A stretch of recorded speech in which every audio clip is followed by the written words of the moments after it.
Hi friends, welcome to Sathya channel. இன்றைக்கி பார்த்திங்கன்னா ஒரு ஷாப்பிங் வீடியோ தான் பார்க்க போகிறோம். நாங்கள் பார்த்திங்கன்னா பொங்கலுக்கு ட்ரெஸ் எடுக்க போயிருந்தேங்க. அப்படியே பழமுதிர் போயிட்டு கொஞ்சம் பொங்கல் ஜாமான்மெல்லாம் வாங்க வேண்டியது இருந்துச்சு. வாங்கிட்டு அப்படியே கிளம்பியாச்சு.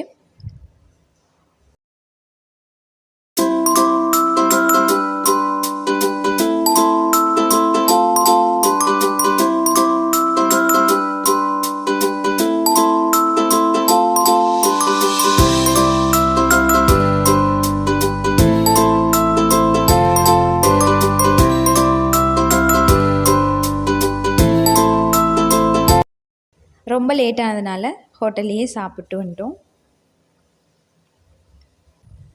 அவ்வளோதாங்க.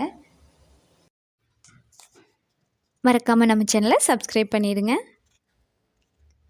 நெக்ஸ்ட் வீடியோவில் பார்க்கலாம். தேங்க்யூ.